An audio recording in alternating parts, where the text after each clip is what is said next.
जून 2015 को यूके के एक मिडिल क्लास घर में एक 20 साल का लड़का माइकल सैनफोर्ड अपने माँ बाप से इस बात की जिद कर रहा था कि वो छुट्टियों में यूएसए यानी कि अमेरिका जाना चाहता है। जब माँ बाप इससे वहाँ जाने की वजह पूछते हैं तो वो कहता है कि वो अपनी एक दोस्त से मिलने वहाँ जाना चाहता है जो कुछ ही अर्सा पहले इसे फेसबुक पे मिली। चूँकि माइकल 18 साल से ऊपर हो चुका था और कानून के मुताबिक अब समझ बूझ रखने वाली उम्र में आ चुका था, इसके माँ बाप ने इसे यूएसए भेज दिया। लेकिन वहाँ जाने के कुछ ही अरसे बाद माइकल ने अपने माँ बाप को फोन करना बंद कर दिया। जिस होटल में माइकल ठहरा हुआ था वहाँ राब्ता करने पर भी यही मालूम हुआ कि माइकल वहाँ से जा चुका है। अब माइकल मुकम्मल तौर पर लापता हो चुका था और इसके पेरेंट्स बहुत ही परेशान थे। इस वाक़े के ठीक एक साल बाद यानी कि जून 2016 में अमेरिका में प्रेसिडेंशियल इलेक्शन होने थे। तो इस साल हर सियासतदान की इलेक्शन कैंपेन अरूज पर थी। आए दिन कभी किसी शहर में तो कभी किसी शहर में जलसे जारी थे। इसी तरह डोनाल्ड ट्रंप की इलेक्शन मुहिम का जलसा 18 जून 2016 को लॉस वेगस में होना था। चूँकि डोनाल्ड ट्रंप एक सियासी आदमी था, इस वजह से जिस ग्राउंड में ये जलसा होना था उस ग्राउंड की सिक्योरिटी सख्त थी। ग्राउंड के चारों तरफ सीसीटीवी कैमरा लगा दिए गए और पूरा ग्राउंड लॉस वेगस की स्पेशल पुलिस सीक्रेट सर्विस की निगरानी में था।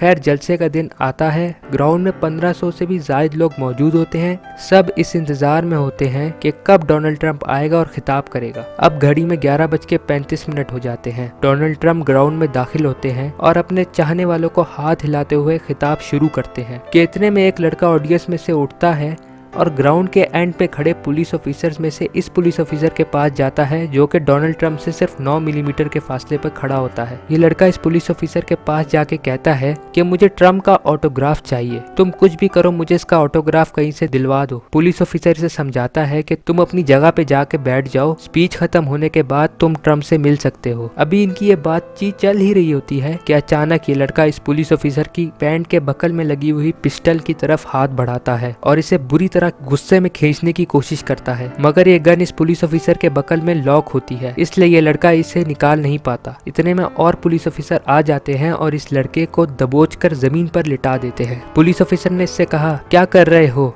तुम पागल तो नहीं हो? इस लड़के ने कहा, मुझे छोड़ दो, मैं उसे मारना चाहता हूँ, इसे जिंदा रहने का कोई हक नहीं है। इतने में पूरी ऑडियंस की तवज्जो ट्रंप से हटकर इस लड़के की तरफ हो जाती है। ट्रंप अपनी स्पीच को रोकते हुए कहता है, वाह वाह वाह, हमें अपनी पुलिस पर फख्र है। और पुलिस ऑफिसर इतने में इस लड़के को वहां से बाहर ले जाते हैं। बाहर जाकर जब पुलिस ऑफिसर इसका नाम पूछते हैं तो वो बताता है कि मेरा नाम माइकल सैनफोर्ड है और मैं यूके का रहने वाला हूँ। जी हाँ, वही माइकल जो एक साल पहले यूके से ये कहकर आ गया था कि मैं अपनी एक दोस्त से मिलने यूएसए जा रहा हूँ और फिर लापता हो गया था। माइकल को जेल ले जाया गया और पुलिस सीक्रेट सर्विस ने माइकल से डिटेल सवाल जवाब का सिलसिला शुरू किया। माइकल से जब पूछा गया कि वो ट्रंप को क्यों मारना चाहता है तो उसने कहा कि ट्रंप लोगों का मजाक उड़ाता है और मुझे मेरे दिमाग से आवाज आई है कि इसे मार देना चाहिए। इसी दौरान माइकल के माँ बाप से भी राब्ता किया गया और सारे वाक़े का बताया गया। माइकल के माँ बाप सख्त गमज़दा हुए और वो चाहते थे कि माइकल को फौरन बगैर किसी सजा के यूके वापस डिपोर्ट कर दिया जाए। इन्होंने ये भी बताया कि माइकल जब 8 साल का था तो इसको एक दिमागी मर्ज लाहक हो गया था,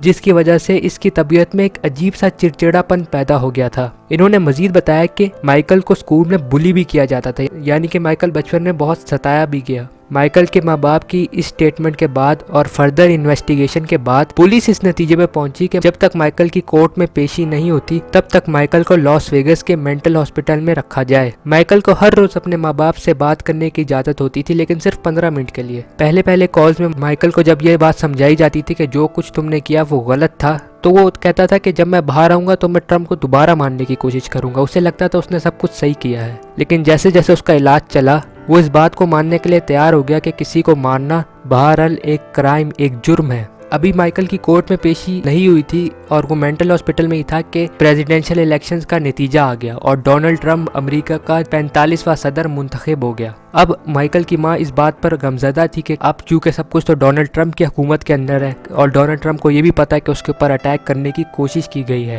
तो कहीं माइकल को जेल की लंबी सजा ना हो जाए। खैर, माइकल की पेशी का दिन आया। माइकल के वकील ने जज के सामने ये मुतालबा पेश किया कि चूँकि माइकल एक दिमागी बीमारी से गुजर रहा है, उसने ये काम अपने होशो हवास में नहीं किया, इस वजह से مائیکل کو کوئی سزا نہ دی جائے اور واپس یوکے بھیج دیا جائے، لیکن جج نے اس بات سے انکار کر دیا کیونکہ مائیکل اس بات کا اقرار کر چکا تھا کہ وہ ٹرمپ کو مارنا چاہتا تھا اور پورے ہوش و حواس میں اس نے ٹرمپ کے اوپر حملہ کرنے کی کوشش کی۔ لیکن جج نے یہ ریمارکس بھی دیے کہ کیونکہ مائیکل کی ایک مینٹل کنڈیشن تھی، اس وجہ سے یہ عدالت مائیکل کو 1 سال کی جیل کی سزا سناتی ہے، اور اگر اس بیچ مائیکل کا بیہیویئر اچھا رہا تو اسے 6 مہینے میں واپس یوکے بھیج دیا جائے گا۔ تاہم مائیکل کو 5 مہینے کے اندر اندر ہی یوکے واپس بھیج دیا گیا اور اسے مکمل طور پر ڈسچارج کر دیا گیا۔ جب فردر انویسٹیگیشن کی گئی تو یہ بھی پتا چلا کہ مائیکل جب امریکہ میں تھا تو وہ ایک شوٹنگ رینج پر گن چلانے کی پریکٹس کرنے بھی گیا تھا۔ جب اس شوٹنگ رینج کے مالک سے بات کی گئی تو اس نے کہا ہاں یہ لڑکا یہاں آیا تھا، لیکن میں یہ مان نہیں سکتا کہ یہ لڑکا قتل کرنے کی کوشش کر سکتا ہے، کیونکہ جب یہ گن چلا رہا تھا تو اس کے ہاتھ بری طرح کانپ رہے تھے، ایسا نہیں لگتا تھا کہ وہ کسی کیڑے کو بھی مار سکتا ہے۔